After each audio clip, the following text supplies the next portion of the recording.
Blog Talk Radio. The motherfucking saga continues. Yo, what's up, world?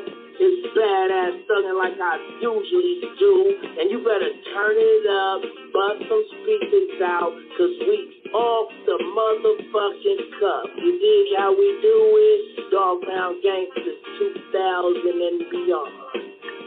Bless. What's up with it, y'all?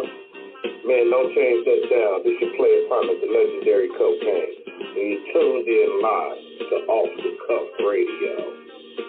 Better not touch that down. Well. Yeah, this is Cassidy, the hustler. And right now, you listening to the Guillotine. Show them the respect they deserve, man. Off the Cut Radio, man. Y'all already know how they doing it, man. I need y'all to stay tuned. They've been doing it for years, so show them the respect they deserve. And you heard it out of bars, mouth. Easy. Keep it moving like this. Yo, this your boy Rampage. You're not rocking with the best. With Off the Cuff Radio. Classic. History. Fix your face to all you haters. We off the cuff, baby. What's up, everybody? This your girl, Bonnie Dollars, the Queen of Trap, representing Crenshaw, and you are now tuned in with Off the Cuff Radio. What's up? What's up, y'all? This is Miss Irresistible, giving a shout out to the livest show on Friday nights, Off the Cuff Radio, and I'm live from the 704.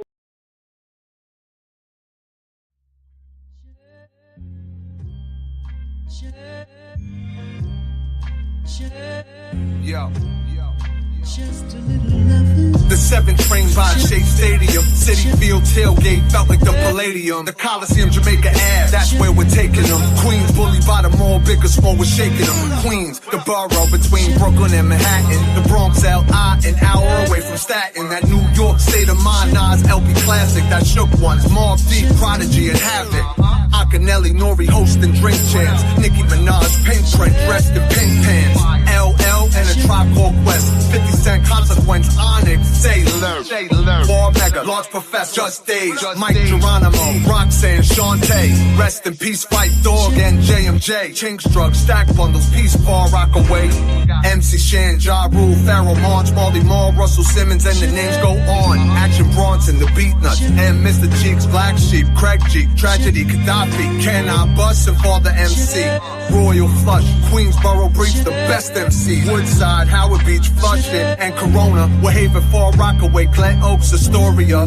Elmhurst, Ridge with Laurels in Jamaica. Forest Hill, Jackson Heights, anywhere I take ya. It's gonna be full of culture and full of flavor. Cause in Queens, we feel like the whole world is our neighbor. Queens get the money, long time no cash. I'm caught up in the hustle where the guns go blast. Queens get the money, long time no cash. I'm caught up in the hustle where the guns go. Queens get the money, long time no cash. I'm caught up in the hustle where the guns go blast. It's the queen of shit, number one borough. With Queens, yeah, you know who we are. Queens get the money, long time no cash. I'm caught up in the hustle where the guns go blast. It's the queen of shit, number one borough. With Queens, yeah, you know who we are.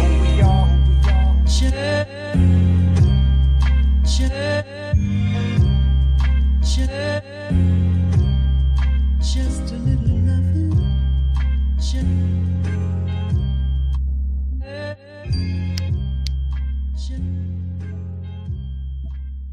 Yeah. What's the deal, y'all? It's your man King Eric. We are now tuned in to episode 675, live and direct, Off the Cuff Radio. Show sponsored by Screwball Radio, Buddy Boy Entertainment, Da Vinci Clothing. Got my host T-Match with the facts on the line. What's happening? What's going on, y'all? It's another tremendous Thursday on the freshest frequency on the internet that keeps you interested. It's so incredible always. It is Off the Cuff Radio. Shout out to our co-host of the Spirit, Ella the Sandman, Lady Chinchilla, and of course, DJ Sincere of Dirty Basement Radio.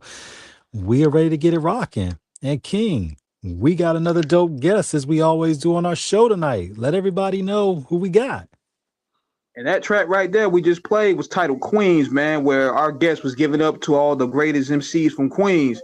And he's here with us tonight to tell us about his new EP, his journey, his story through battle rapping. Excuse me.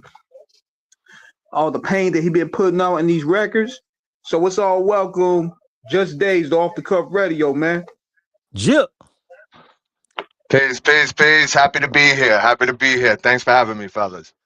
What's going on with you, Just? Look, he said you were shouting out Queens alone, so we know you a king in terms of how you rep and pay homage to the borough, man.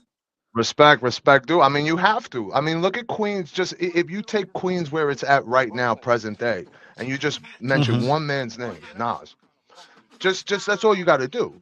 We're in businesses. We're on the radio. We're on television. We are the radio. LL Cool J, 50 Cent is the media. I mean, just Queens breeds kings, and the way that I see it is they breed some of the best lyricists in the game. Period. And what they managed to do in the borough of Queens, because Queens is the entire world. For those that are Yes, not yes. in New York, Queens is a good representation of a mini world inside of a culture that is New York hip hop. Absolutely. And to give context to what you said, Just, for people who don't understand how big QB, Queens is, and especially Queensbridge Houses.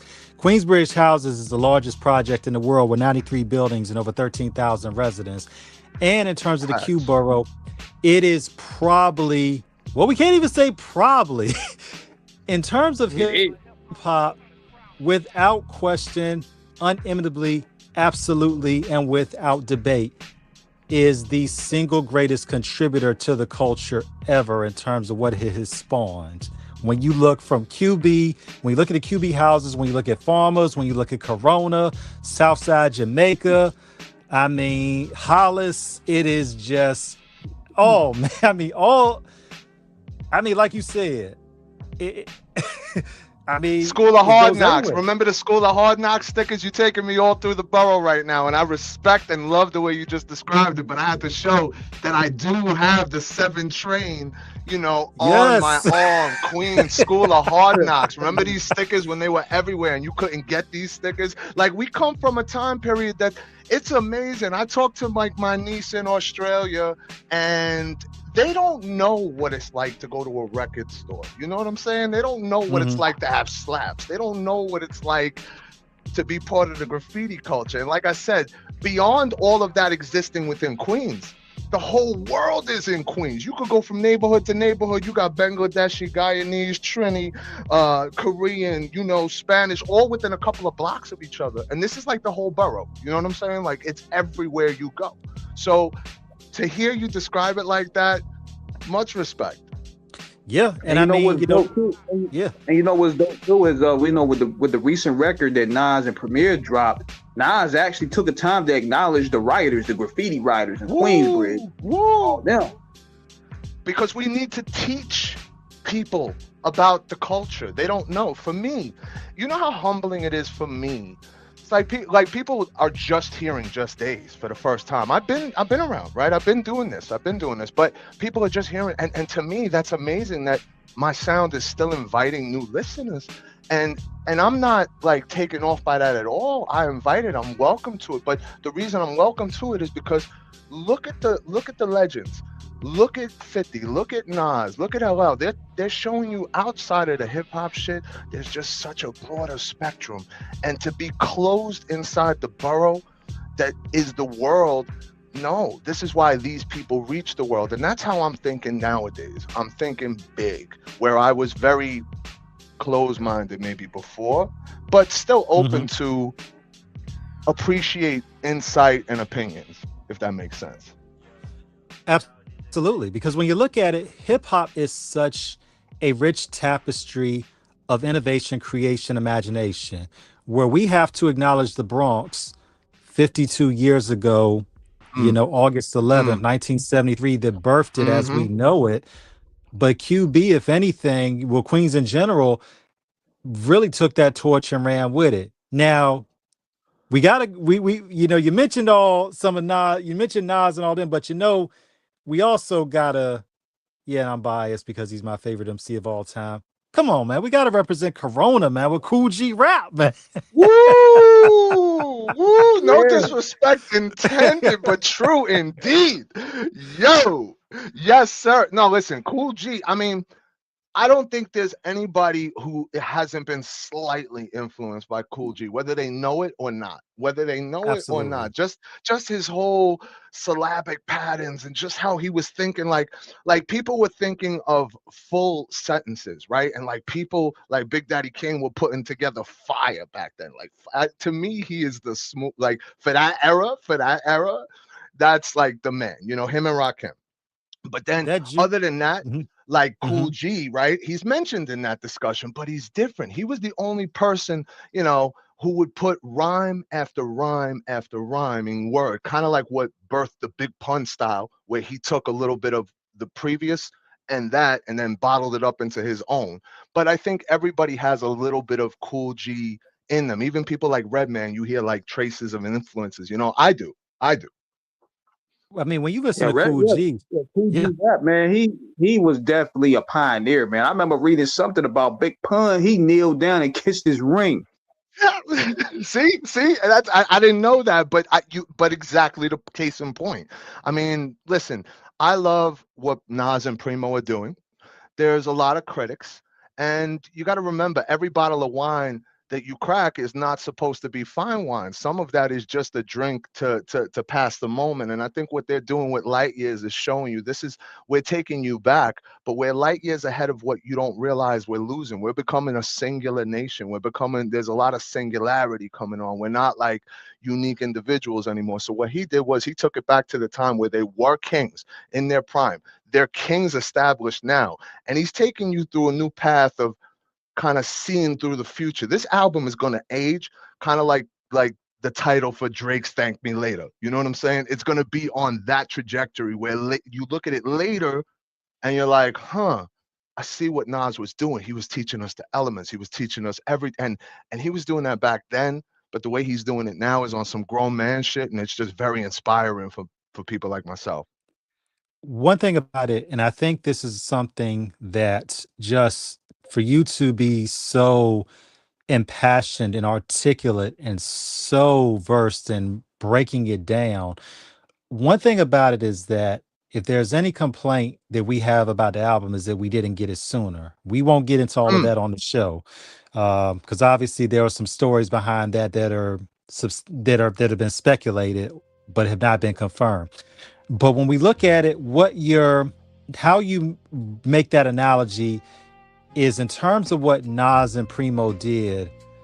That record is going to be in a time capsule rather, of timeless classics when people really let it sit and marinate in terms of the regal beats and rhymes of two kings of the culture, for people to really understand how monumental this coalescence, this collaboration, this instant classic to all of us is, hands down.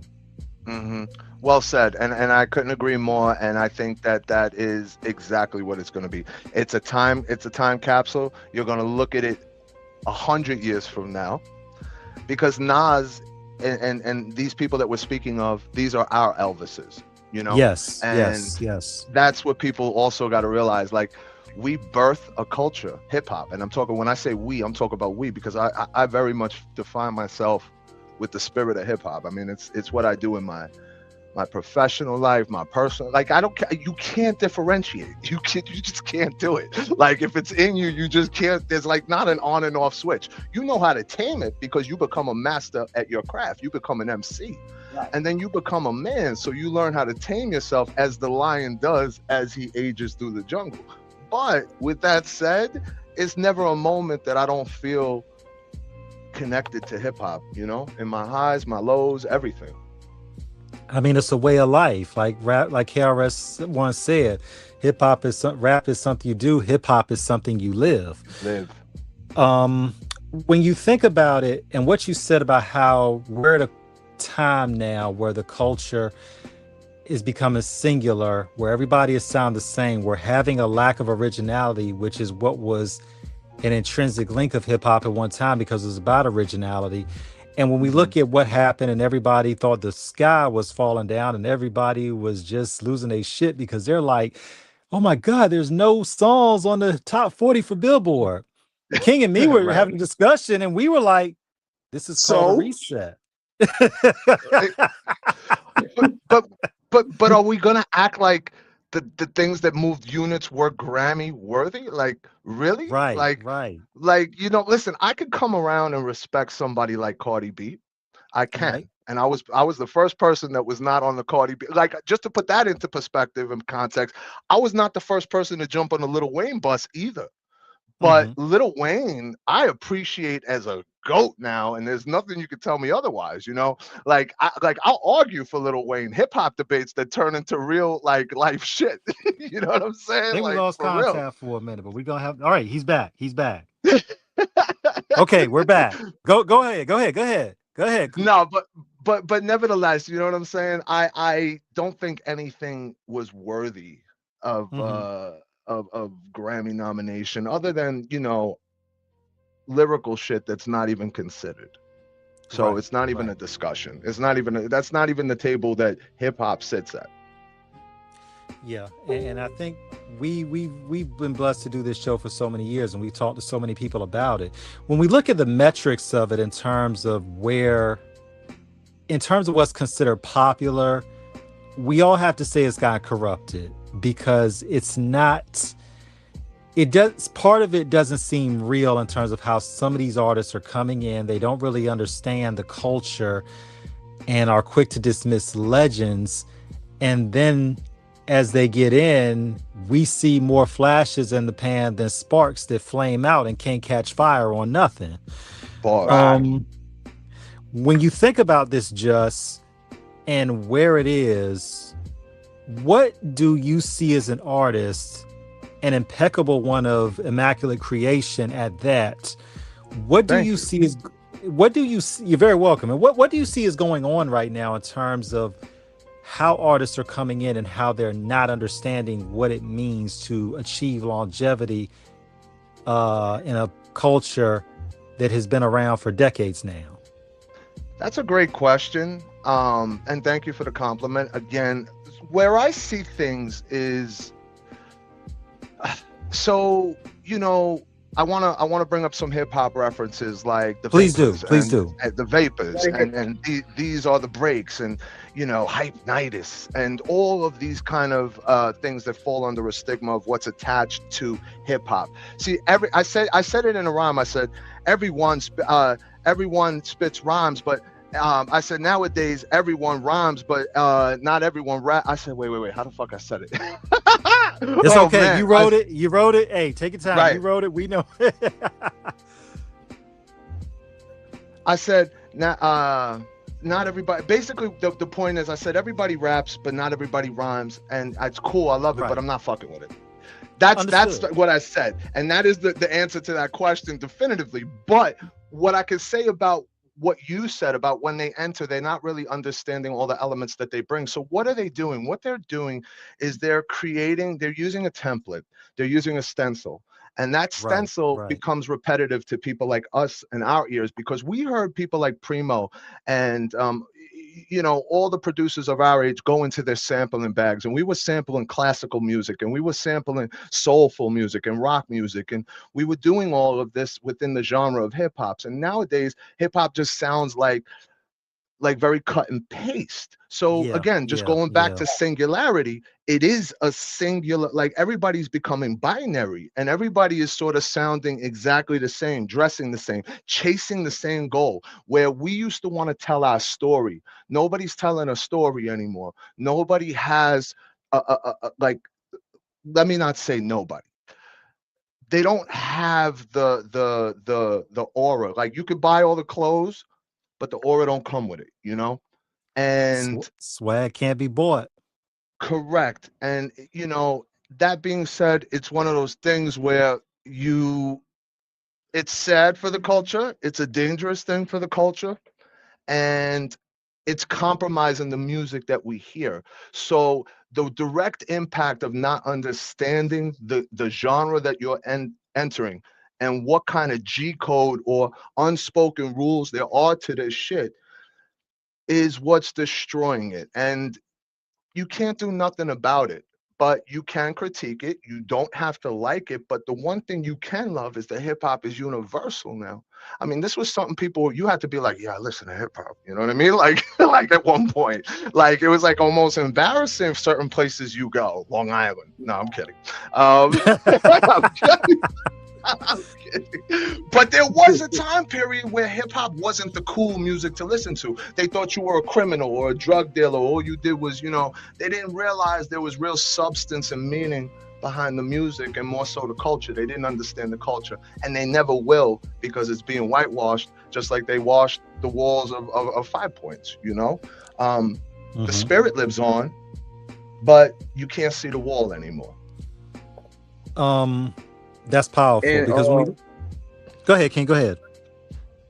yeah, and because on top of that, a lot of things that used to not really be prohibited in the culture started really getting leeway. You start seeing guys getting ghost writers. They got a whole writing team writing their whole catalog for them. Mm-hmm. You start seeing dudes freestyling, they reading off the iPad. Like the game just really wrote all the rules, and we ain't even talk about street codes because I don't really care about that street stuff. But mainly the artist potentials is just what really been stripped away.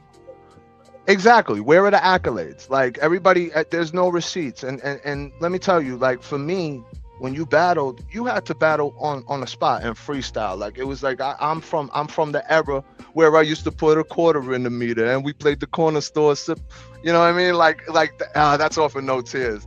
And the reason that it was important for me to do a verse like that is because we don't put quarters in the meters. Nobody's on the corner, smoke 440s and reefer unless you're in the hood still, and even there, so it's been like gentrified. You know what I'm saying? It's not the same feeling. It's just not the same. And it's a shame because that is what defined us. Our uniqueness was our struggle. And I'm not saying that you got to struggle to be creative and unique, but it does add a certain texture to the cloth you're sewing when you rhyme. One thing about it, and I think when we look at the culture in terms of how the music was birthed, for those that still may be uninitiated and orientated, rap is rhythm and poetry, RAP.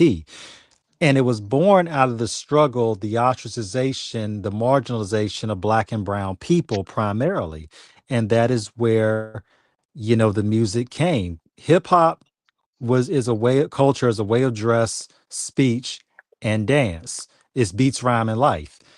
And when you're talking about what was going on with the music from, Grandmaster Flash and the Furious Five to the Cold Crush Brothers, I mean, later Run DMC, Public Enemy, it was all about what was going on in terms of the hood, in terms of struggles and issues that were pertinent to not only the Black community, but those who were in the inner city of all colors. It was an all-encompassing, all cultural revolution of sound that echoed far beyond the boroughs of the elements of the residents that it was, in. And I think that's what made it resonate so powerful. You as an artist, tell us about your journey from when you started and what inspired you. There's many things that inspired me. I think being born handicapped, you sort of got to grow up quick because people, even though you're a child, will give you adult eyes. And what I mean by that is that's powerful. That's powerful. And you can read people's intentions. So you learn to read a room very quick. You don't know what to do with it as a kid, but you know that you're a little sharper, right? And people automatically see that you're smarter. And I'm not saying like I'm a genius or nothing like that, but I'm observing, right? Right. And so I would always be observing everything, but I would also have a unique positive perspective on it. Even as a kid, I was just like a positive Pete, like, you know what I'm saying? And that's primarily from my mother. We won't get into my upbringing, but shouts to mom. And understood. And that said, just being different, growing up in East New York, being a chubby, bow-legged baby, all different types of music in the house, everything from doo-wop to hip-hop to rock in between, 80s movie scores, things like that. And Michael Jackson and all the great performers at that time, New Edition, everything. And so I'm 43, hip-hop is 50. So that being said, how can I not grow up with it? How can it just not be? And I'm from New York, and then I grew, and then I moved right over Cyprus into Queens. And so my whole life is just, I've always been around it. Now, what made me want to do it and take it serious, like, was I knew I kind of loved what it made me feel when I wrote a good rhyme, Mm. and I wasn't writing too many good rhymes, but I was trying. And then that it evolved, and then I was really, really invited into battle rap because of just dissing each other at the lunch table, snapping, you know what I'm saying? Just snaps on each other every single day. And that like kind of introduced me to battle rap. I realized I could do all that. And then I realized I was pretty good at it. All my friends would bring people around to be like, yo, like you gotta hear my man. And I was 500 pounds. I walked with two crutches. Like Mm. you do count me out. Like in real life, you don't know if you wanna pull out a chair for me or if you want to hide your chain. You know what I'm saying? It's like one of those kind of vibes in the room. You feel me? You feel me? So that said, like there's a unique energy of being around me. And then I realized that like, as like I got better at it, I fell in love with it more. And that's really like kind of what inspired me. Like I think what I was brought around, like, and just a way to express myself, because maybe physically I couldn't run with the kids and play softball. Maybe I couldn't, so instead of running my with my legs, I ran with my mouth. you know I mean, and that's one thing about it. And we're all older, so we look at that time of what we came up in with the music. So we saw it from its nascent phases to its maturation, and ultimately what it has morphed into today as a worldwide cultural phenomenon that has gone outside of the United States. Um, when you're talking about the producers of the day in terms of how they were sampling, we have to look at, the producers and the DJs: Scott LaRock, Premier, mm, Sir Jinx, Dr. Dre, mm, uh, DJ Pooh, DJ Crazy Tunes, Soundwave. These mm. are all past and present. Um, I, I Speak on it. mean, I mean, the Bomb Squad, DJ Battle Cat. Woo! Uh, I Quick. mean, look, Cricket. Shout out to the Dago, Mitchie Slick and the Wrong Kind out there. Those who really know the underground know about Cricket and all them out there. Yeah, DJ E Um, Swift and DJ Quick. yes, Shouts to my yes, man PF Clinton. yeah, Absurd. DJ Yeah, Cutting man. Brown don't Look, stop. 13. What up? What up? DJ Woo Kid. I mean, all of them, man. Doo I wop. mean, yes, and the Bounce Squad. Yes. Come on, baby. um, Come on, man. We listen without that's why I'm saying that's why you got to understand how important the elements of hip hop are. The writing, the graffiti, the people making the beats, the people cutting the beats, the people rhyming on the beats, everything, the people dancing to the beats. That's all part of it. That's the spirit of hip hop. And that's why Light Years is a good album, because it's supposed to be a history lesson. It's not really supposed to be a we're flexing album. Nas proved that's not Nas. That's just, let's put it like that. Nas is not that kind of rapper. He never will be. He's more on like a for the new whatever Gen Z's, like he's like a Most Def, like in that kind of a lane for y'all youngins that need to, understand and recognize who Nas is. Recognize is respect and recognize in one word, one nice little sandwich abs- word. But look, patent I that, respect your patent that, bars, by the way. Huh? Oh yeah. Oh, patent that one. Yeah. Well, look, the reason I'm half the battle is knowing that we don't have to battle. That's off the Battle Axes joint, off the Mhm. Brutal Caesar project that His Humble Highness, how we linked. And the reason I'm wearing this is because my man is in recovery right now. Shouts to my man. I'm gonna keep his identity on the low just because, Understood. Understood. respect. But he was like, yo, I started group meeting with half the battle is knowing that we don't have to battle. And he's like, it started a riot in here, like, but in a good way, in a positive way. Everybody was like empowered by it. And I was like, I never pictured that bar to be like, it's like a flashy bar. It's like, if you want to battle me, is half the battle is knowing that we don't have to battle. But I never thought about it being what it did in that room. And it really humbled me really quick. And I was just like, taken back by that. I'm like, the power of our words inspire people in ways you don't know. That's why that microphone in your hands, especially the older you become, is a responsibility that you owe as an older man in Yes, society yes, to own yes. your age, to own the things that come along with it, own your fuck ups, and not just own your fuck ups, but rise above them and pass that on. Be unk. They call you unk, so be unk. Be unk. You're still cool. You're getting up there. You got grays, but you got knowledge and wisdom and understanding behind those grays. So pass those grays and hairs onto your heirs. You know what I'm saying? Like, it's just one of those things where I look at getting older as a blessing. I've seen so many of my peers just pass away before 40, and my life is pretty good. I work days off for it, and I'm just blessed in that way.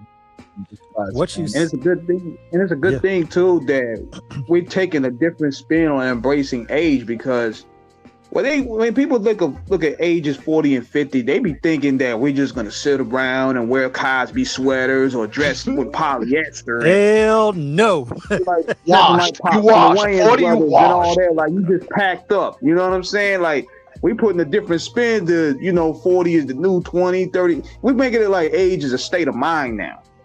But let me tell you something. Hip hop is the only like genre that really ostracizes you for getting old, because if I'm 43 and I've been doing this for 23 years of my life, and like on some serious shit though, like how much work did I put in, and how much work do you got to put in to be somebody in New York, and how much work, like the imprints of my footprints are still felt from the work and the blocks I walked where we are today in battle rap. Some people call me a pioneer. People would be having a midlife crisis, be like, oh my God, I'm so old. Me, I'm like, damn, I did that. I put that work in. And so fuck that. I'm proud. And you have every right to be. What you were saying, Justin, we want to get back a little bit about what you talked about, getting older. And not just because I know the man and he's a good friend of mine, with Jeezy, and everybody was talking about how the new mixtape he did with DJ Drama, how he, how it was different. I'm like, well, of course, Jeezy's 47 years old. He's got kids, and he's the Trap or Die Thug 101 Jeezy. He's moved past that. The album, the mixtape, when you listen to it, when you listen to the beats, it's about a good time and Jeezy having a good time and doing something different. When you've established yourself in a certain lane of music and you become legendary in that lane, it allows for a certain level of creative expansion to broaden upon of which lands you have not traversed. That's the beautiful thing about the culture, because it is so rich and diverse. When we think about the mad genius of, rest in peace, one of the greatest of all time, MF Doom, Daniel DeMille, when we think about another one from the Bay, rest in peace to the great Mac Dre, Thiz in peace. The sometimes unorthodox or unconventional nature of rhymes and beats mesh for coalescence of unexpected beauty and a cacophony of absolute catharsis. It is something that cannot be adequately articulated to give full appreciation and justice to it. I guess that's what I'm feeling about the culture today. We don't have any soul in it because everybody thinks that they can do it. You can love it, but that doesn't mean that you are going to get on the mic and do something and represent it in a way that it needs to be represented. So I want to interject for one moment and just say that's Please. because we live in a society where people are more consumed with the main character, than they are the Right. artistry and the artistic view, right? So it's like Right. people are more concerned with Trump's social media memes than what Trump is doing in office. You feel me? Right. And that's the point of today's music. That's why it's important that the gatekeepers keep teaching these kids that there's elements to this shit. And without all the elements, you don't get all your Boy Scout badges. You know what I'm saying? Cool, you could rub two sticks together and start a fire. Cool. A lighter can do that too.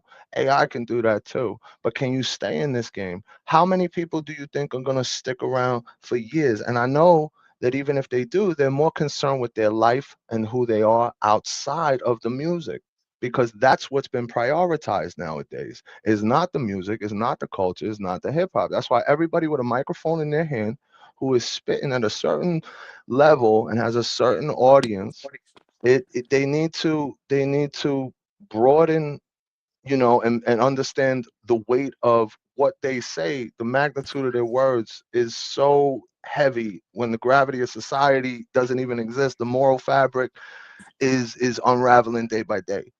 And again, that just goes into us becoming robots, being ran by, like, not to get all controversial and shit, but we are, more dependent. It's amazing that less than 50 years ago, having a cell phone was not even a thing, and now everybody has to have one. Like, it's that kind of a transition. And so if you don't think big and get on that wavelength, you can't even have the discussion. You can't even have the discussion. The thing about it, I think, when we look at technology, Justin King, is that there's nothing wrong with it because it facilitates a level of efficiency and advancement that is essential for human existence. The problem is that people become so dependent on it, not understanding that there can be fallacies in it. The most Facts. succinct is statement I can say is that just because you read things on the internet does not automatically make it true, and you have to check the source. Just like what you said about how artists, you don't get your merit badge just by meritocracy. It has to be from a level. You can learn how to rub two sticks together to make fire, but do you understand the science of friction and everything that goes into it that actually creates the spark that sets it off? And this is the nuance. This is the nuance that has been neglected and negated, that is essential to doing the knowledge. Big There facts. are, we know this empirically from the education that we have been in this culture of how it was written off, how it was dismissed, how it was deemed too violent, too misogynistic, too sexist, but most of all, it was too authentic. That's what they were trying to say, and they didn't know how to say it. Yes, nice way to tie a bow on that. When you think about, we going forward. Hey, I was gonna say, man, go ahead, King, go ahead. Now we're going forward, you trying to, master your craftsmanship and, becoming a rapper. Like, who are like your top 5 Queens rappers that pretty much were an influence to you? Queens, okay. Queens rappers top 5. Nas is definitely number 1. LL, I mean, it's really a toss between Nas and LL. I ain't gonna sit here and tell you that LL wasn't highly influential for me. So Nas, LL, I'm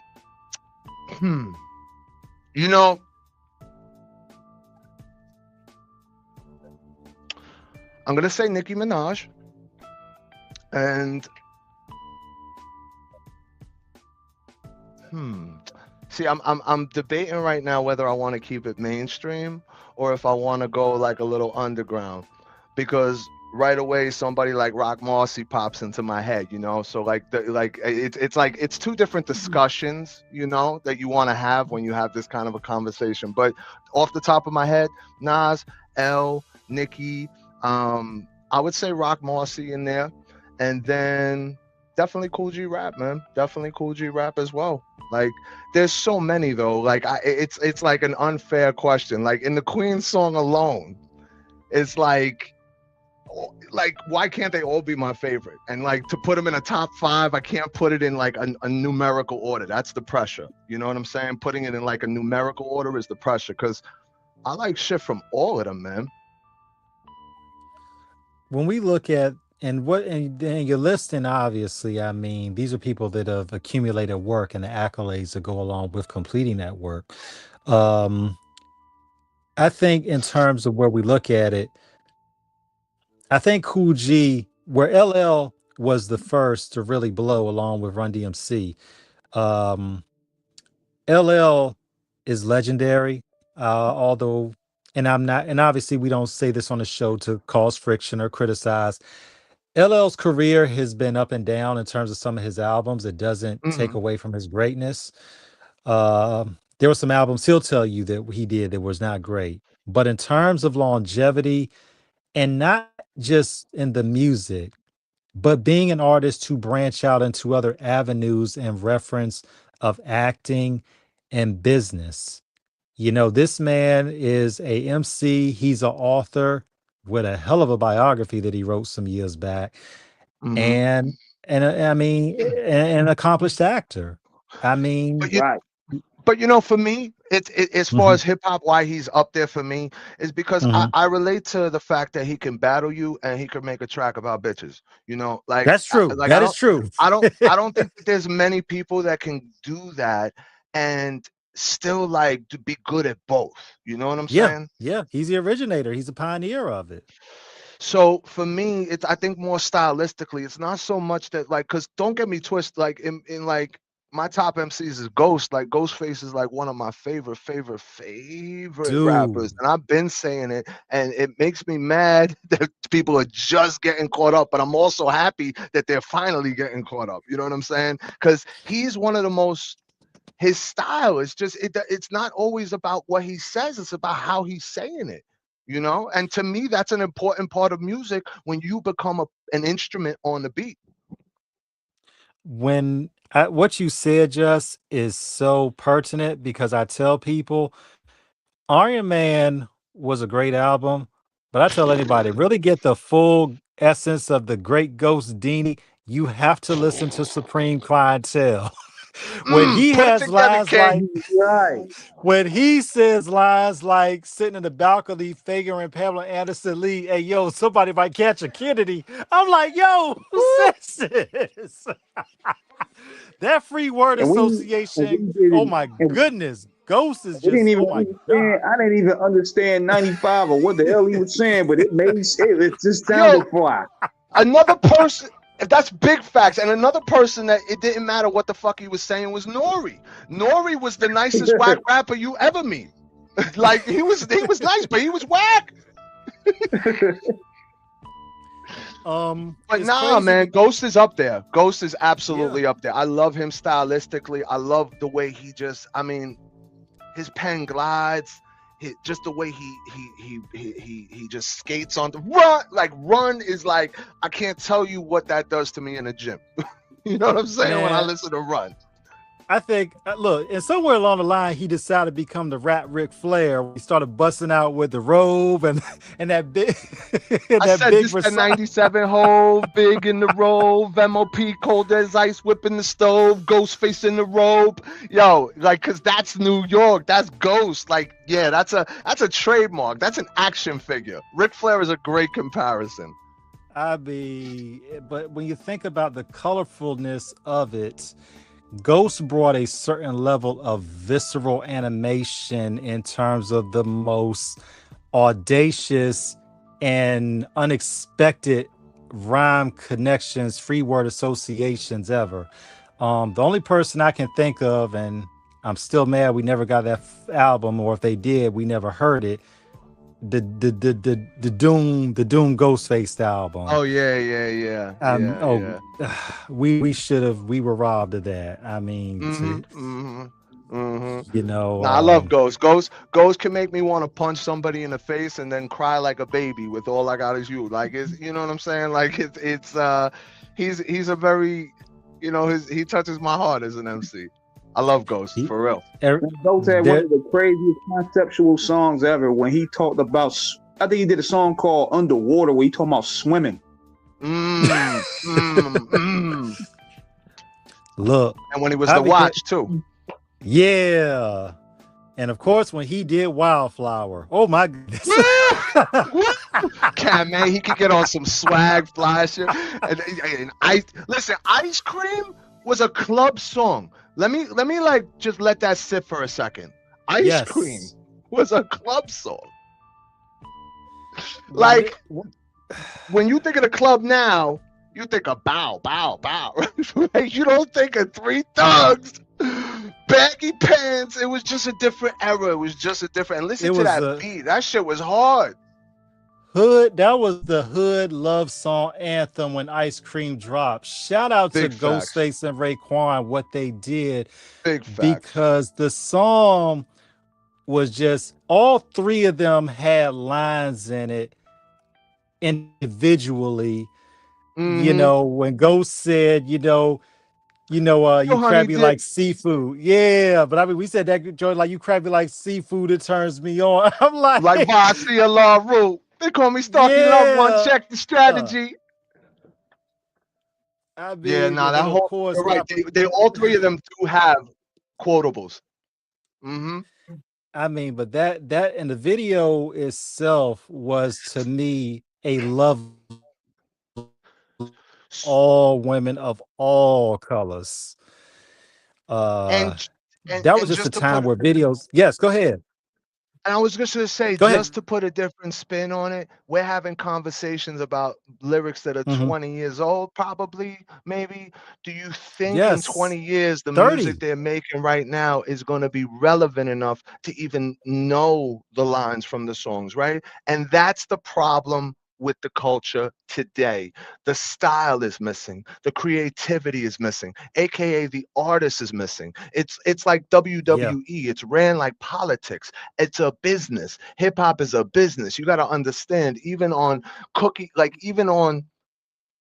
certain level, the albums that we get are cookie cuttered for a certain reason.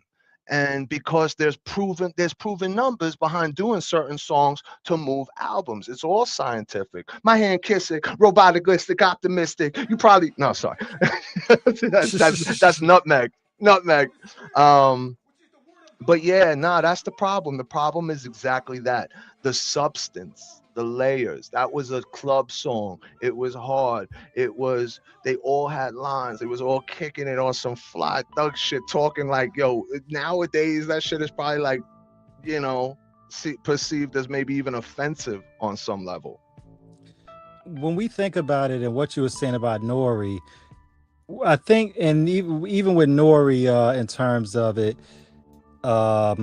when the War Report dropped in 97, that New York gangster aesthetic was in full blast. Him, Mussolini, Trad Gaddafi, all of them, what CNN. They did. Yes, seeing it, that LaFrat Queens, that record was just hard. Bananas. What it may have, some said, lacked in lyrical dexterity, it was made up for them more in terms of the absolute chaos on wax that it had. I mean, you could feel that cold winter breeze and the bullets flying and the barbed wires all over the Kevlar. Yeah, and you had to be alive to feel that, and you described it accurately. Nori's shit didn't have to be lyrical because you knew who he was. Everybody knew a Nori in their hood. Everybody knew, he was the kid that everybody knew was the thugged out motherfucking rowdy, just, what? That dude. Yo, my pops was a boxer. Like, I don't know how many times he had to tell us his pops was a boxer, but we know. Yeah. And when we think about that whole era, when we think about what was going on in the 90s, when we think about Wu-Tang Clan came in 93, when we look at Capone and Noriega, Nas came in 94, Jay-Z came in 96 in earnest, even before, some years before in 88 with Jaz-O, but he really got on in 96 with Reasonable Doubt. The diversity, when we look at the ladies, when we look at Lil' Kim, Foxy, Queen Latifah was still doing it at that time, MC Lyte, there was going to be explicitness, but there was a level of cleverness, originality, and a unbelievable composition of charismatic magnetism that would define a generation. You had whole albums that were people's soundtracks to their lives. This is how much it impacted people during that time. Please give us your thoughts. I definitely agree. I think that, listen, we lived in a different world as well. You got to remember the towers were still up, you know. The Yes, mafia yes, was still a yes. thing. The mafia was still around. Gangs was running New York heavy. This was all real life. There was still peep shows in Times Square, you know. It was a 42nd. different, right, 42nd Street. That was the diss that started the whole lunch tale. Your mother works on 42nd Street. Oh yeah, well you're so stupid that you know what I'm saying. From the, Yeah. like bringing it back to the earlier reference, but no, like it was a different time period. So it's very important for people to understand the climate, to understand the culture, and so it was, your life was your soundtrack, and all people that came from the hood that made it to a certain level had a certain level of hustle and discipline that the others didn't. And when you think about artists that came out at that time, like DMX, he's you know, like, to me DMX is all of us, you know what I'm saying, to some fucked up degree. To some Yeah. degree he's the spirit of hip hop, you know. We understand DMX. We didn't judge him for his ways, but we respected him for what he did for us. And there were people back then like that just were life-changing artists. Biggie is my favorite artist of all time. Biggie's my favorite rapper of all time. And you know, it's so crazy for me to think at this age that he was only like 24 years old. 20, you know, that's like, you're a baby, and he was on that level, like it's a total different respect, and it's a total different perspective on the music that raised me, that got me through so much in my life. So much music has been my therapy, my sickness and the remedy, like family and friends to me, the calm before calamity. I'm sane within insanity. Yeah. When we think about it, and we know how this touches you in terms of that reciting of those incredible rhymes.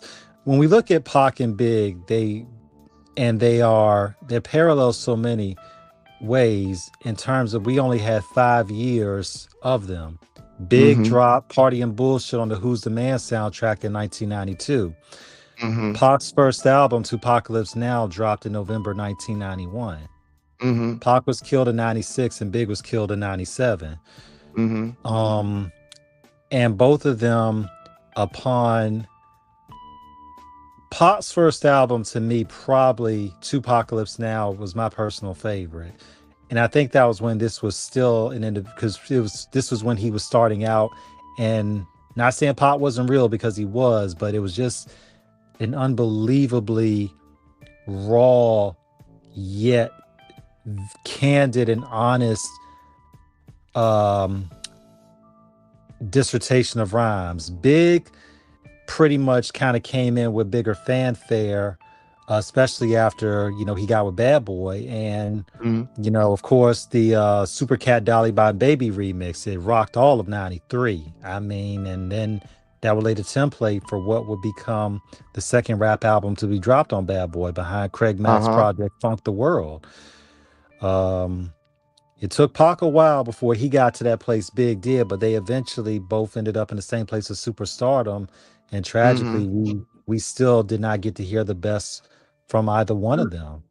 You know, when you think about the music today, Jus, there was battles, which is another element of it, because this is what you do. Battling has almost become a death sentence. Well, I can't even say almost. It has. It's a literal death sentence for dudes to get out there and diss each other on wax. I mean, it's literally like, you're calling this man out. It depends on the battling, because that's drill culture is totally different from hip hop. Like, battling is like what Cassidy and Easy the Block Captain did. That to me is what right. Drill rapping. It's more like I wouldn't call it diss rap. I call it Terminator music. You might have to patent that, King. Terminator music. Well, it's Terminator music, man, because they're doing nothing but talking about unaliving one another. Let me tell you what it is with battle rap. It's you got to know who you are, right? It's like everybody Right. thinks they can fight in the backyard, but then there's the Kimbo Slices of the backyard, right? And so there's just a different level that they could take it pro, and there's it's different just battling with your friends and battling with your homies. But when you're around a group of sharp MCs all the time, and this is what you do, and you freestyle, and you could do it on TV, you could do it on the radio, you could do it on a fly, you could do it in the park, you do it on the train. It's just inherently what you do. It's different than somebody that like sort of, again, it just goes back to like the template and cutting and pasting, and so there's a difference between authenticity and just perpetrating a fraud, So well, I think there's levels to it. I like that people are open to it. I like that it's looked at on such the level that it is now, that it's like a fun thing. I like that people have mainstreamed it, but that's also part of the problem that happens. You dilute it, you saturate it, and it becomes a little bit less potent than it was. The vodka of the previous 100 years is not the vodka of today that's truly in a can. Yeah, and I think while we have authenticity and the ability, there are two different sciences. It's like watching the And1 documentary, and Kyrie Irving was breaking it down about how a lot of those guys in And1 think that they could play in the NBA. Right. And he's like, no, y'all can't. No, there's a different level. There's a different level between backyard wrestling and professional wrestling. There's a difference between a boxing gym and boxing in the Golden Gloves. It's just different levels to this shit, and people think it's all the same. There's different levels to karate. There's different levels to everything that's a craft. And battle rap, hip hop is, again, you can't battle rap, right? So it's like hip hop, battle rap is under the umbrella of hip hop. Hip hop is the culture. And it's always been a thing. I think, battling has always been a part of the culture, from DJs to breakdancing. And so the hip hop aspect of it, I love it. I kind of just got thrown in it. I thought it was just something you had to do to be an MC from New York. It was like, that to me is just like, you have to be able to do this. If you can't do this, then sit the fuck down and don't even come to the table, So it just, you had to do it, and you had to be able to freestyle to be a rapper and be an MC. In my eyes, my definition of that has changed, but to me, at the core, you have to be able to cook with all the ingredients a little bit. When you got yourself into battle rap, Jus, because we've seen it come so far, from the Rap Olympics to the Blaze battles to everything. It's really grown. When you first got into it, what was it like seeing a lot of those people? We basically had been the cornerstone for catapulting the game for where it is right now, as far as New York hip hop goes and as far as battle rap goes. Like there was an internet group called Grind Time, and Grind Time was like pretty getting well known because all the battles were on World Star. It was really more popping in Cali, and there was chapters of it, around the entire country. And we had the New York division. Now the New York division was ran by PH. Rest in peace, PH. That was my big homie, my big bro. I love him, and he was the glue that kept a lot of us together and gave a lot of us our push when we needed it. And he was just a humble guy, but such a legend and such a good person, and I miss his energy. But anyway, he was the leader of the Grind Time division, and Poison Pen and him were pretty close. There's like a group, Team Homie, that's associated a lot of New York rappers, and a lot of people are in that, PH being one of them. And so he had started doing the battle rap culture back then, and that turned back into like Smack, because Smack was doing the DVDs, but he hadn't really done the live events like we had been doing them. And so we kind of merged the subcultures, and from there, like it went into what it is kind of today. It kind of was blowing up on TV on Jimmy Fallon. You saw when I don't know if y'all saw when I did the clip on Jimmy Fallon, and just the different platforms, King of the Dot, Smack, and then a lot of people started opening their own leagues, and then politics, and then of course everything just gets corrupt, and then just becomes a little bit less and less from where it was. But the fact that it was like it really went down the way I'm telling you, and it's amazing to see how far it's come, how humble its beginnings were, and how many people really enjoy it. It's like a guilty pleasure for a lot of people that they were afraid to maybe admit, because it made them like a little nerdy, because you got to be a little smart to get some of the bars and references in battle rap. It's a lot of components to it, but it's really for the lyricist fan. It's for a fan who likes crafty wordplay and lyricism at its finest. I'm talking about grade A quality craftsmanship, chiseled, sharp, Hattori Hanzo Ginsu fucking blade sharp lyricism. And you said Hattori Hanzo, and you know who that character of Samurai Showdown was based on. And so just, it's one of those things where if you know, if you get it, you get it. And I think that a lot of people have jumped on the bandwagon, but I also love to see how big and how much power the weight of this like subsection in hip hop has. People like always associated with Eminem, but there's a lot more, and respectfully a lot better than Eminem. People like Loaded Lux, for instance. Loaded Lux is definitely one of the pioneers from the Lions Den. He's had his own league back in Harlem when the grind time even before the grind time shit, Smack era we're talking about, and he pioneered and birthed a lot of the hip hop like artists that came out of that area, as far as giving them a platform. They were doing their thing, but he was the first to give them a platform. So as the platforms grew, so did he in stature, and he's Jay-Z was the mainstream tweet. That's when it went really into the next stratosphere. Jay-Z never put any tweets out, and then his first tweet was like a Loaded Lux bar, And we going into and we talking about your EP that you recently just put out. It was straight fire, man. I'm going ahead and just straight tell you. Thank you. I appreciate that. You're a scholar and a gentleman, King. But His Humble Highness is probably one of my favorite projects to date. It was a long time coming. I just think I understand the assignment now, if that makes sense. I think I understand that, you want a quality over quantity, and you want to take your time with it, and you just want to make sure that you trim the fat and you serve the steak the way it was meant to be cooked. So I really appreciate that. It was a few years, it was a long time. Me and Brutal were supposed to, shout out to Brutal Caesar, we were supposed to work a mad long time ago when he had a different alias and he got his whole identity hacked and all that shit, and they were stealing his beats and trying to beat him. Like, fucking beat motherfuckers are weird. Sometimes, respectfully. But I love the project. To me, it's like I feel like it's a repeat album, and I say that humbly. But it's like I love it to the point where I could repeat my own shit, and it doesn't get like boring to me. There's certain joints on there, like Off With His Hair. That's like my gym joint. Like when I go to it, that's like right up there with like the bunch of my other gym shit, X, DMX shit, Can't Nobody.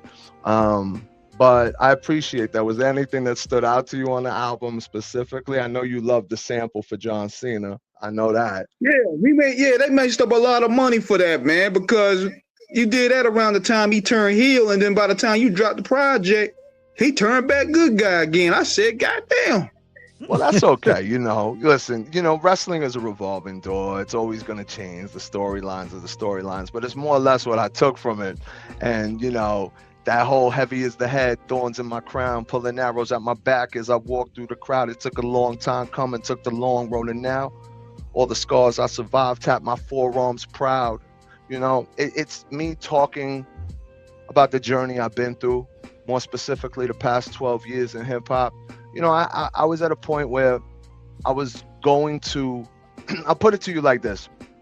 I went a lot of places, and I could have gone a lot of places. And I say that humbly, but I know where I was at, and I didn't have that same perspective back then. And I didn't have the mentorship that I needed, and I'm not blaming it on nobody, but I'm open to understanding and accepting that as a part of my hip hop journey. And so now I'm speaking from that perspective. No bad blood. It's nobody's fault. I have no hostility. I feel like I'm much wiser and much more prepared. And because of that, I put out much better music. And so everything that I put out since 2022, when I did come back, or 2023, I think. No, 2022, when I came back after a long hiatus, I've felt a certain responsibility to myself. I wanted to love the music. I want to love the music I put out. I don't just want to put out mediocre shit. I want to make sure it's something that I would bop and as an unbiased view.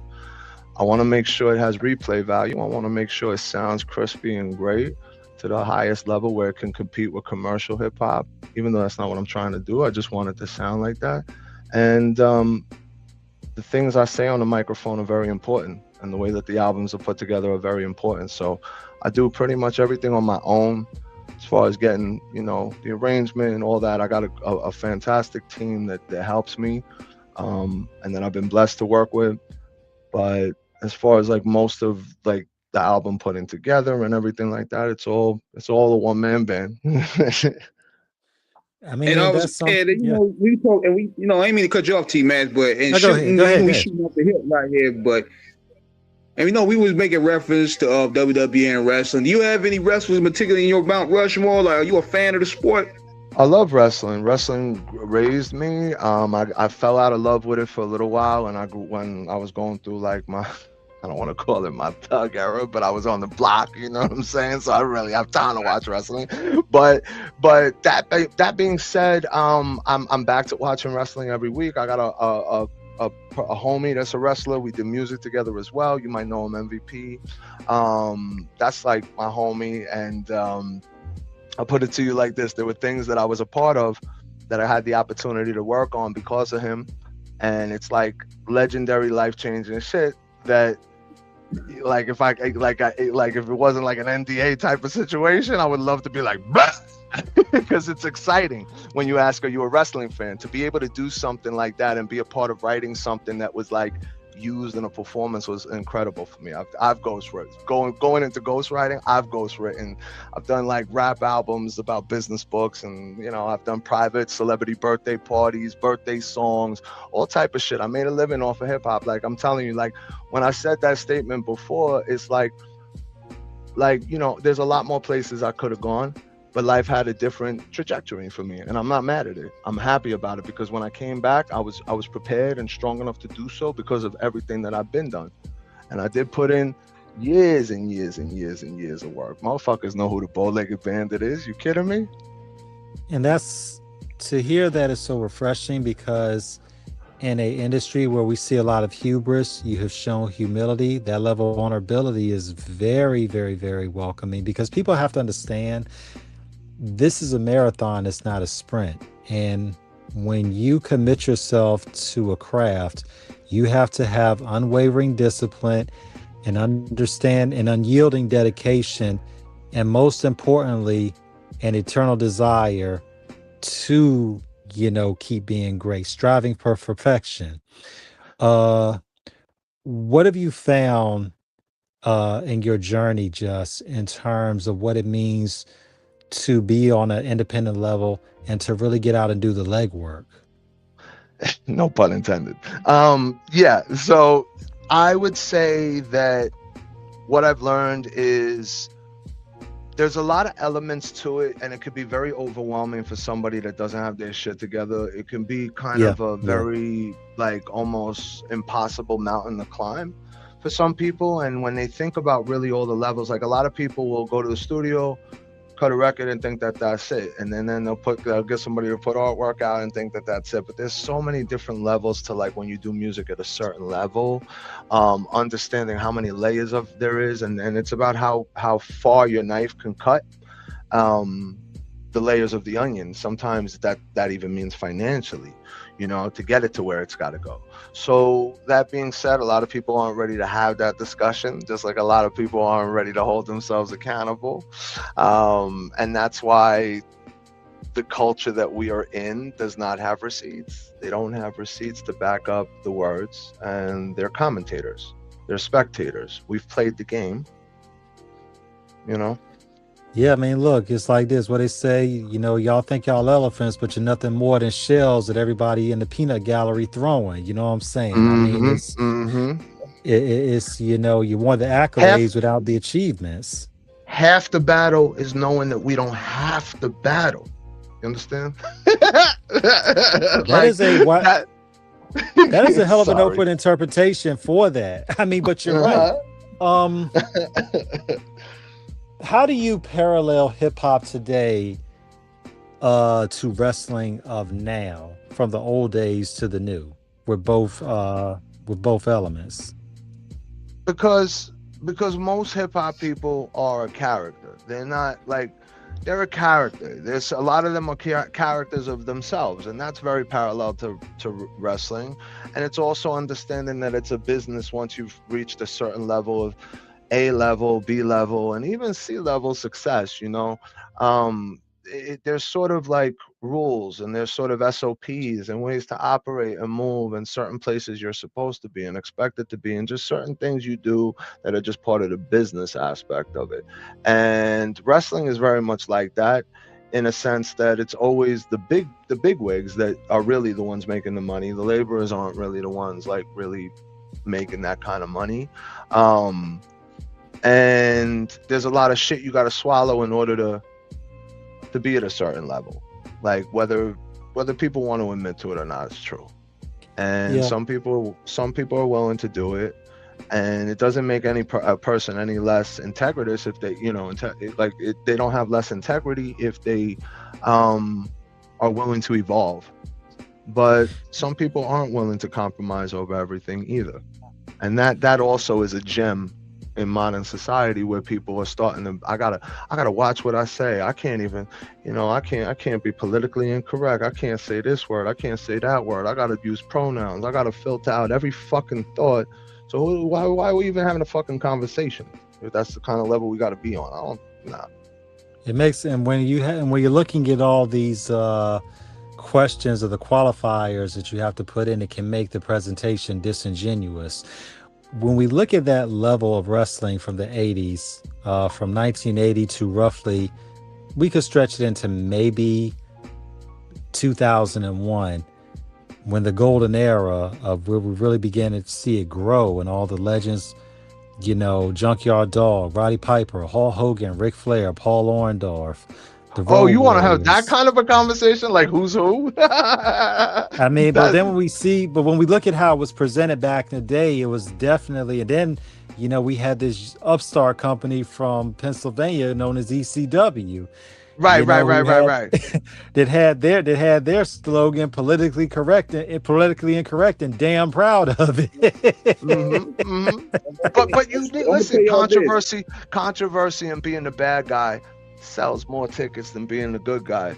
People want to see the good guy because they want to see the good guy kick the bad guy's ass.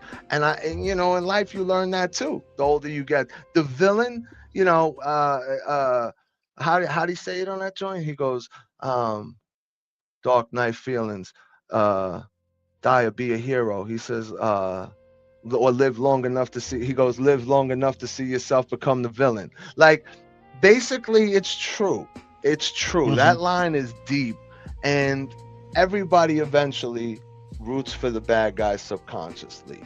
You never look for the cop that caught so-and-so, the person that took down so-and-so, but you got the docu-series on Netflix for the killer. You know what I'm saying? Yeah. And you know what's wild? And you know with T-Max taking it back to that age, that go to show you, man, that's what's missing with the culture, man. They need the cocaine and steroids back. Because I seen something earlier before I got on, man. I was like, hold on, man. You mean to tell me Randy Savage had the snake bite, had Jake the Snake Rob had the snake bite Randy Savage in the arm? That's some cocaine, boy. That cocaine is heavy back then, man. Yo, he was paranoid as shit.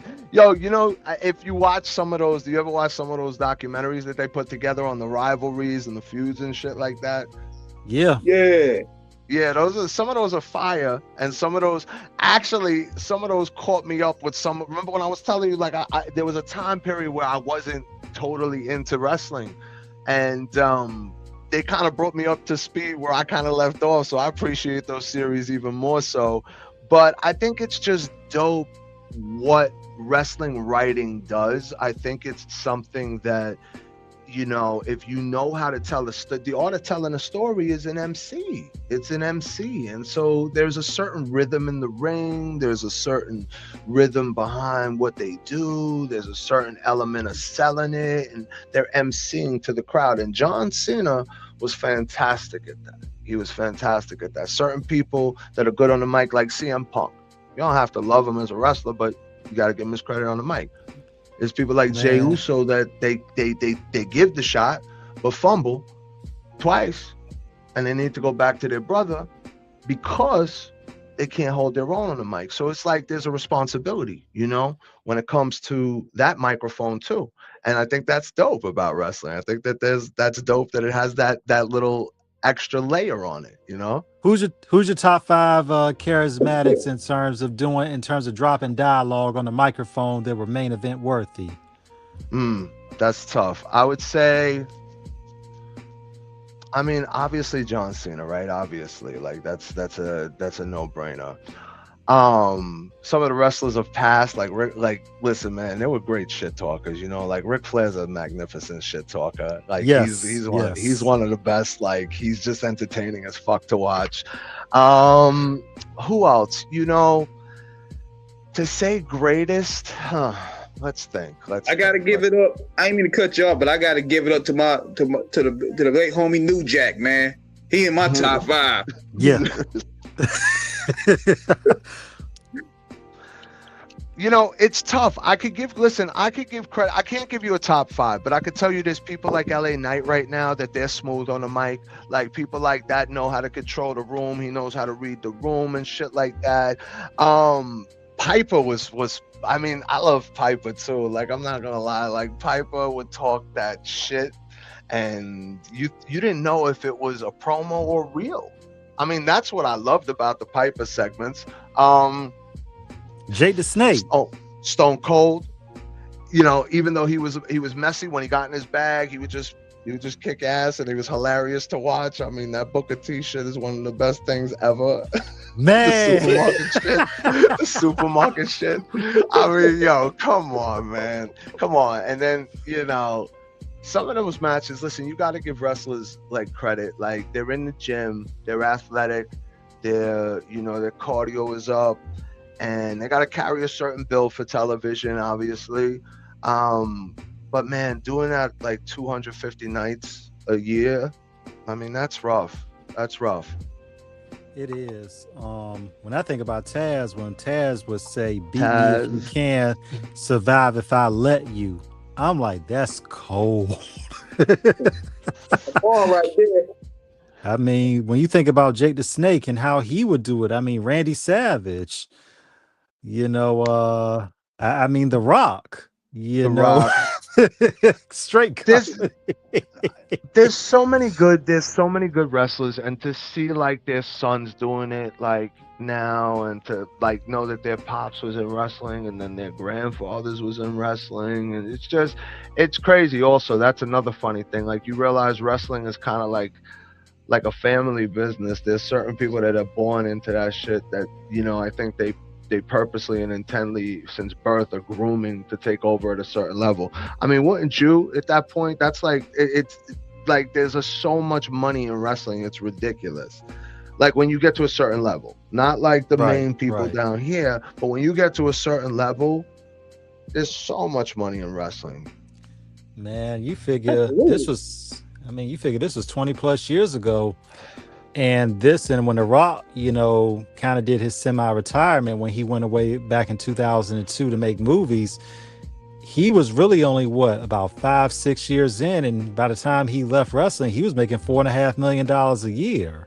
I'm like, $4.5 million on wrestling salary? Yeah, on his wrestling salary, he was making about $4.5 million a year. Yeah, and this is when he, you know, left at the time to go and start doing movies. Because that's when his movie careers began to kick off. Right. But that That's was the thing about it too. It's like mhm. rappers. Like some of them can dip into that bag and they can turn it on and do other shit with it. They can do, movies, they can act, they could do like podcasts, some of them. When you are able to use a microphone and you're able to kind of, carry a conversation and you have something to say and you're a little entertaining, it attracts an audience. And so it's cool to see some of the old wrestlers doing that shit now too, and also passing on the knowledge to certain people and grooming them and sort of still holding that sense of responsibility, kind of like hip hop. They're kind of like Nas and Primo and some of these young wrestlers, like, people like The Undertaker and other people that are like taking them under the wing and kind of grooming them, Yeah, Right. and I think we got to understand too in terms of how it affects them. What you said, being on the road 250 nights. I think when we saw the Beyond the Mat documentary back in '99, that was an eye opener because we got to see them as people. Yeah, no, it's crazy. Listen, it's crazy. I mean, it's not no artist. Like there's some artists that tour heavy like that, but not that heavy. Not that heavy. And what they do to their bodies, like some of them put their bodies on the line every night. And there's a certain level you got to respect. Like when you know what goes into like maintaining your physique like that and eating like that and doing all that type of shit, it's like you got to give them respect. It's a lot of discipline that a lot of motherfuckers don't have. And on top of that, they're all partying and, drinking and doing all types of crazy shit too. Well, it's we kind got of it. It parallels heavily with the rap game, man, because you also get to see what goes on behind the curtain, and and how these dudes, they can't handle not being the man no more. When them hit records don't start coming in, when them residuals stop coming in, they got to be a regular guy, and they ego can't take it.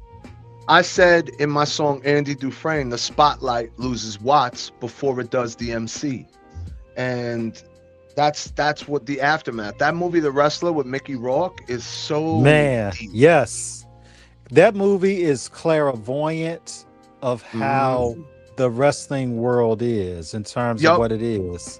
Yep. Because I think I love that movie. I think they said for Ram Robinson, I think they cased that around maybe 4 or 5 different wrestlers. Ric Flair was, I think, one of the main inspirations. But I think it had a little bit of Bret Hart as well. It's just like 4 or 5 different wrestlers. But Mickey Rourke, for what he did with that movie, to see that, I saw that movie about close to 15 years ago. I was blown away when I saw it. I was like, wow. Same. He and like again, Mickey Rourke could really relate to some of that shit because he understands the discipline. He puts a lot of work into his body. He was in incredible shape in that movie. And just how he brought it to life. Yes. And yes. You felt it. And that's like years before that, I said the spotlight loses watts before it does the MC. And that's kind of that feeling. You never really, you become an ordinary guy. Like you said, King, it's like, people don't know how to step into that reality, and sometimes that breaks them. But there's nothing wrong with that reality because you've lived a life that most people wish they can live and do, and that is satisfying and gratifying in itself, depending on what you can accept, like as an actuality when you get older. It all depends on the person's perspective and whether they're going to be a miserable fuck or they're going to embrace life. And then we got certain individuals acting out here, going into their 50s, acting like YNs and they're and we're like, right? But that's true. That's true. Like Cat Williams is hilarious. Like when he was talking about that restaurant skate, he's like, "We are in public. Don't you know they can hear you? Like they can see you? Like and people are acting belligerent and like, no, that's not cute, bro. That's not cute." I mean, but that's something when you look at the levels of maturity. We reflect on Nas because Nas he's one of those artists to me in the top in this generation, to me of longevity, it has to be Jay, Nas, and Fabulous. And the thing is, I've always said this, and and I preface this by saying I'm not negating Nas's career, which has been stellar and legendary, but you have to be a certain type of hip hop head to appreciate the level of what Nas speaks on wax. And not everybody can appreciate the art of what Nas articulates. But to me, probably Fabulous probably has the best all around career next to Jay-Z in terms of. That's interesting. That's interesting. I can see why you say that. And I think Fabulous has also been pretty consistent as an artist. We've seen growth from him, but we haven't seen a whole lot of versatility from him. That's one thing I will say. But when he drops, he basically took over where Mace left off. I think Fabulous is in a Jadakiss bag when it comes to their consistent. Like Jadakiss is better to me personally. Like, but I think we saw the battle. We saw the verses.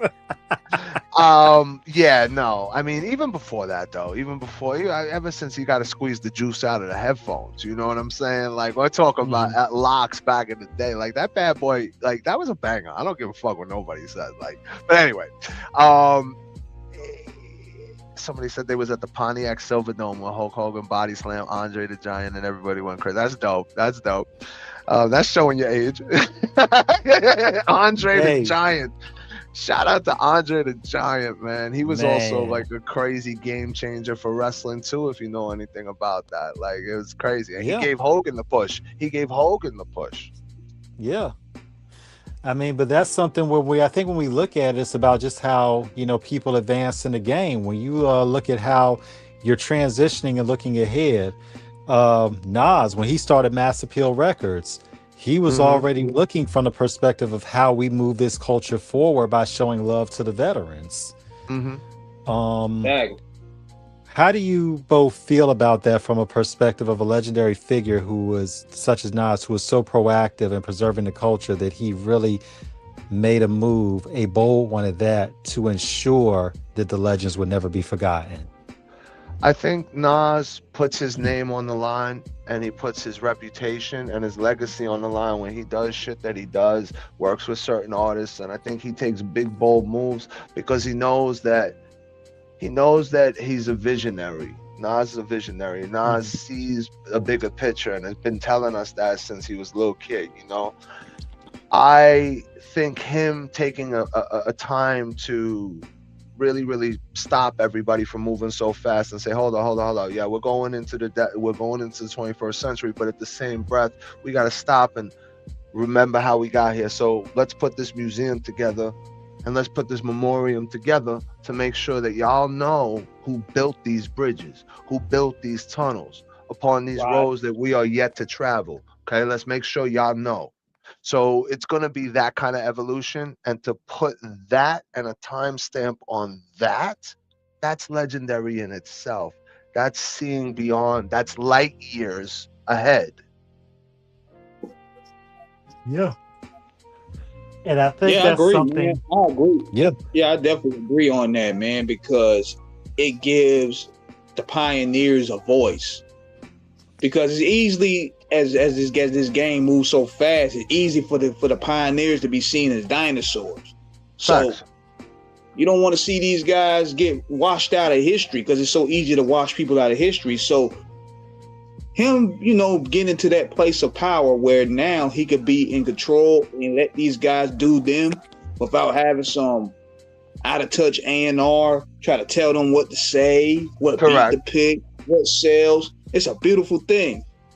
And let's not forget that the older we get, motherfuckers are still paying to see Tyson and low-key want to see Tyson win. So at the end of the day, if the hip-hop pioneers and people that paved the way for the second coming of hip-hop after after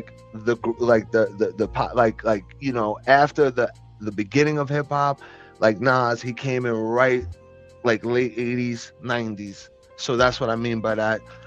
He's seeing the future. He's been here since the beginning, and he's been making contributions, not just little ones either.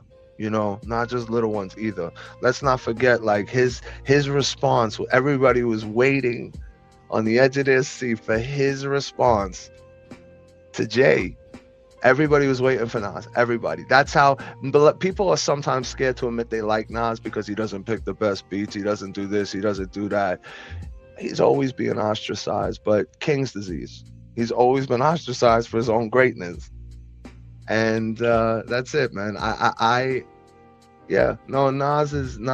is a big picture kind of guy. He makes me want to think big picture and bigger than I'm thinking, because I know I'm capable of doing that if I exercise my mind to do so. And so, like I said, that's kind of why I'm also a little more selective about the music that I put out. I have a lot of music that I have not put out, and it's all right. You know, life has a way of preparing you. It's like that. It's like money in the bank. Like, you got savings, right? So I can keep putting shit out.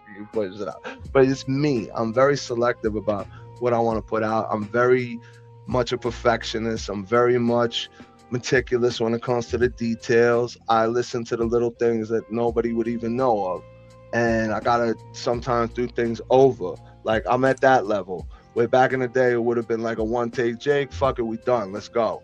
You know, it's a whole different mindset, me in the studio. And again, like I said, I think getting older, having that sense of responsibility, seeing the guys in hip hop are buying real estate, and if you ain't investing property, it's probably enclosed. The problem is one depreciates, the other escrows. That's grown man rap. If it ain't adding up, that's because we on two different maths. You can't elevate high if you're stuck in the trap. The truth will set you free. Hold your head. Most people cap. Very few spit rhymes, but everyone raps, and I love it, but ain't fucking with that. That was the line I was trying to get out before. But that type of lethal lyricism is very intentional in terms of what is helping people to understand and reach their potential. And I guess for our wish is that a lot of the youngins coming into the game, because we're not old, grumpy old men about the game, but we just want the young people to understand you're in something that is going to reach people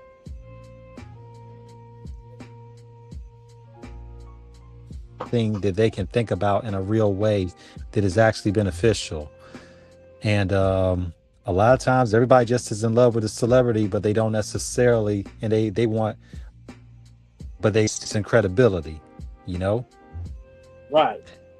And you know, where do you, in terms of how do you see social media and how it has changed the game, Jus? I was late. My arrival to that was late to realize its power and truly what it could do for you. I undermined its power, and I think I say power respectfully, because social media is a platform. It's another platform. It's another stage. It's another stream.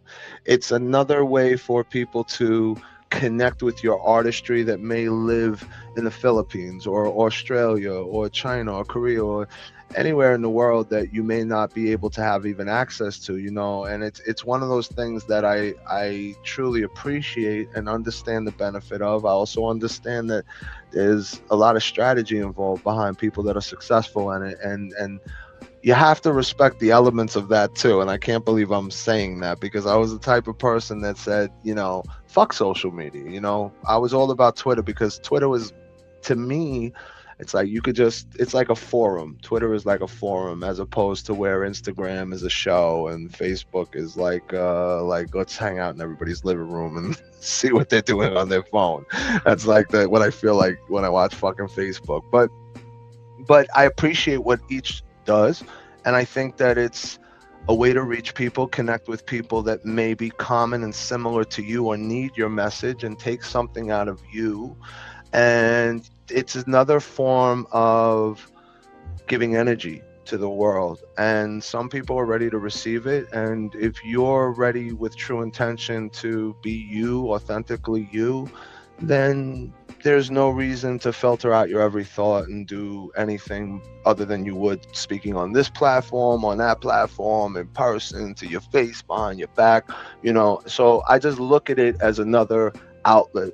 And again, it can literally be what back in the day was like SoundCloud discovery. People were discovering people on SoundCloud, right? That's how people were getting famous. So, social media is an extension of that. And there's obviously downsides that come with that, but that's the downsides that come with the entry of the people that we spoke about entering the culture before.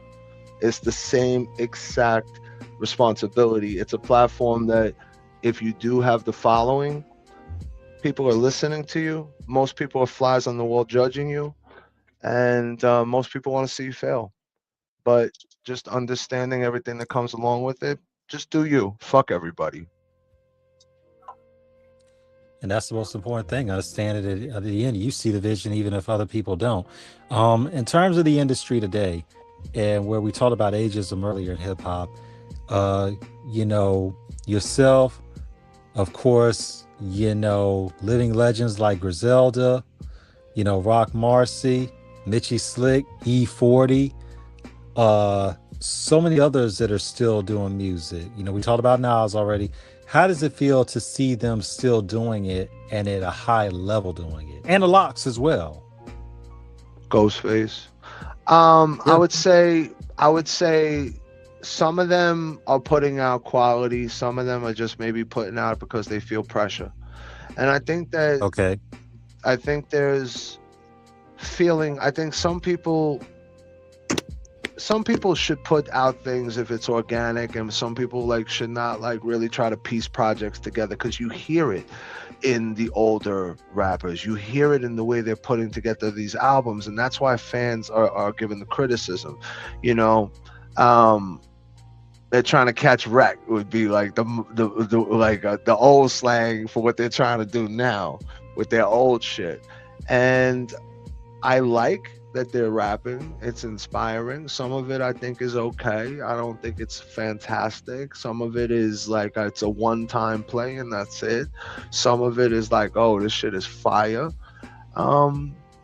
But other than that, I'm glad to see them doing their thing. I'm glad to see them not giving a fuck about being out there and just making a statement, and just honestly if there's meaning behind what they're doing, I'm all for it. If it's bullshit, I really don't support it.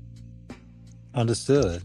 And I mean, the thing is, you want to you want to make sure that whatever you do, that it means something. You don't want to go through the motions, as they say. Right. It's when you're having a matchup with the mic, you want a savage, you want a savage Steamboat type main event. Mm-hmm. You don't want a Hogan Flair that was kind of maybe 10 years too late. Mm-hmm. Right. Going back into that too, man, have you ever experienced writer's block, and if you did, how were you able to overcome it? Yeah, sometimes I don't know if it's writer's block per se, but I think it's that there's no time to put into writing, and then there's sometimes that you're just flowing, right? It's crazy. So it's if I sat there and try to write a rhyme and I can't write a rhyme, I don't like to push it if I don't have to. It's an assignment. If I have to do something write a song for, I was telling y'all, I did songs for celebrities, birthday parties, drug commercials, that type of shit for really, really big companies. And if I have to, I've always been inspired to complete the assignment, so I never felt it. So that would be the only time I would force myself to write, if I had a writer's block per se. But if I don't feel it, I don't force it.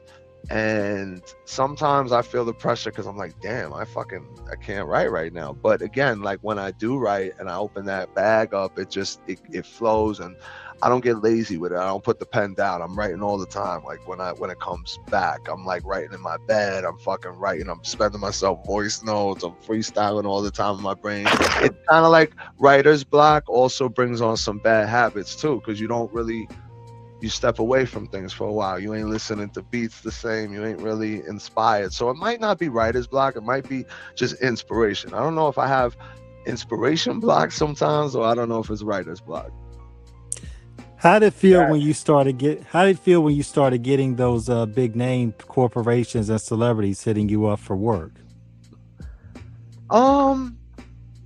It was cool to me. Like I thought it was cool. I thought it was part of the job. Just like I thought like battle rapper was part of the fucking job. You know what I'm saying? Like it just to me it was yeah, like I just thought like okay, this is if you could battle rap and make songs about bitches, you could definitely rap in the boardroom, homie.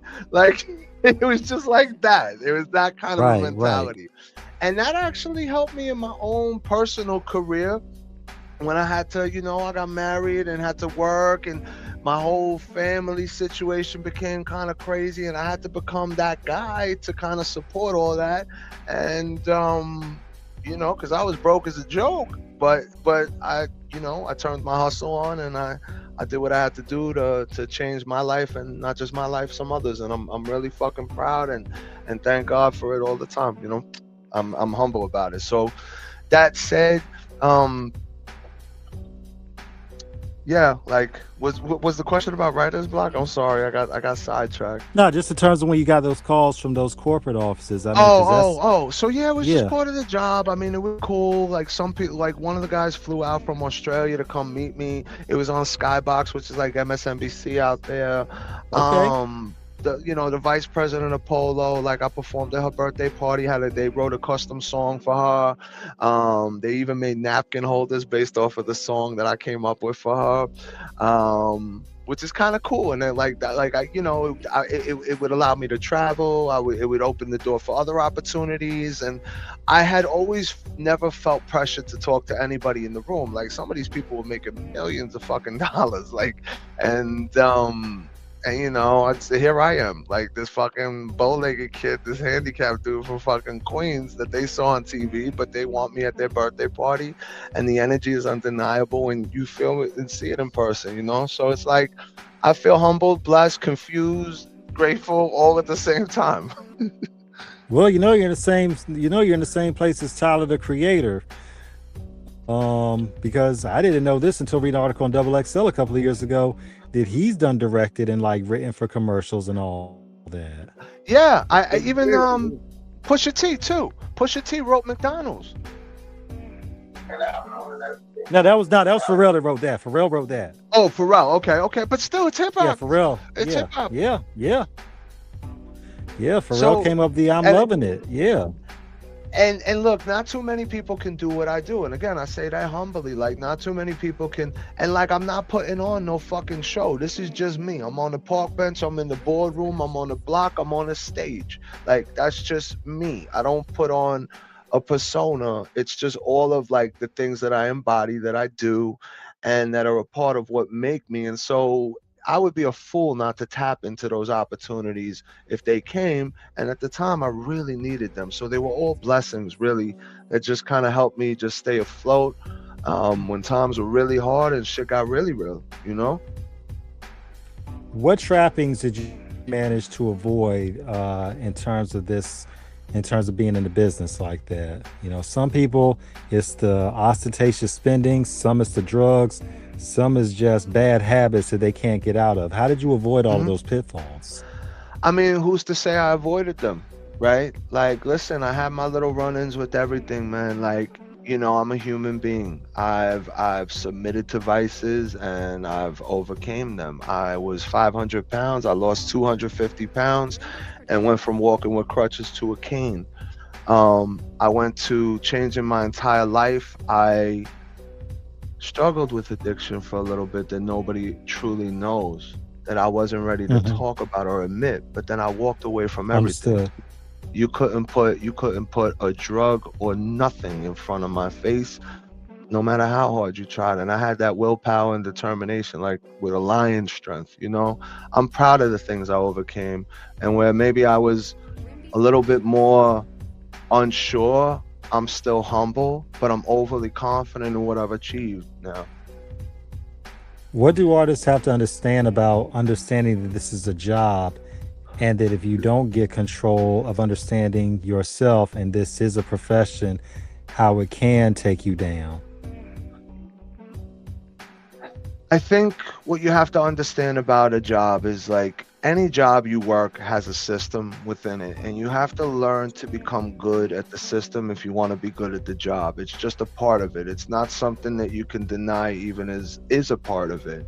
And a lot of people don't want to assume or accept the responsibility and work with that goes with it. I think in order to be truly, truly successful, you're going to work your ass off. You're not going to get there by accident. You're going to work your ass off. You're going to understand that it's really not about you. And that might be hard to swallow because you're the name and the attention, but you're not really right. the centerpiece of like what's going on. And then once you really learn the mechanics of how the business works, it deflates you even more. And it's going to keep chipping at you and chipping at you. And there's going to be people that just are around you because they need to be or because they think there's an opportunity. And they don't really want to see you win. They just want to be there for their own opportunities. And it becomes a very, very lonely place. And so it's not for everybody. I think it is for a lot of people, and you just got to be ready for what comes with it. And the people that make it to the top usually are definitely ready, but also you read the horror stories. Don't drown yourself out in drugs. Don't numb the pain. Deal with the uncomfortable phases and you'll overcome it and be very good. And eventually maybe it'll go your way, but you got to play the system to be a part of it. And if it's not for you, don't waste your time, because you'll only get to a certain point, and then you might even destroy what you have and become blackballed because you didn't play by the book and you said too much. And it's happened to many, many people. Absolutely. In terms of artists out there, who would you want to work with? I'm open to work with a lot of people. I think right now I'm in like a soulful era. You know, I would love to work with singers right now. You know, I'd love to do a joint with like my get like in that kind of a zone, like an Erykah Badu, like something like soulful. Let's get SZA. Like Let's get SZA. SZA. Yes. Like fuck rappers. Respectfully right now. You know what I'm saying? like real shit. Like listen, look, like there's rappers I would love to do joints with. Like J. Cole would be a crazy joint, you know. I got a lot of respect for him as far as the new breed. I really do. I just sometimes like his moves are gonna be questionable. Everybody's gonna just look at the artist. Let's stop looking at the character. Let's remember that everybody doesn't have main character energy. Let's remember that Q-Tip was a bird before he became what he became. But he walked through that, you know, and it's okay. You could be a bird. You don't got to be cool. You know, you don't got to be cool right away. You can kind of earn your stripes as you go. That's part of paying your dues. That's part of learning. And then you could walk, you know? Yeah, big facts, man. And you know, we about to probably wrap it up, because, you know, we got about 5 more minutes, because, you know, I set the timer up a little bit off the scale a little bit, but we want to get it in, though, man. But T-Max, go ahead. I'm just saying, I mean, but when you think about it, it's just about evolution in terms of finding your energy, whether it's main character or supporting, but either way, you can still be a star no matter what it is. You know, it's about projection. As King said, we're about to get off in a bit. This has been absolutely amazing, educational, and all types of academic and interesting and engaging.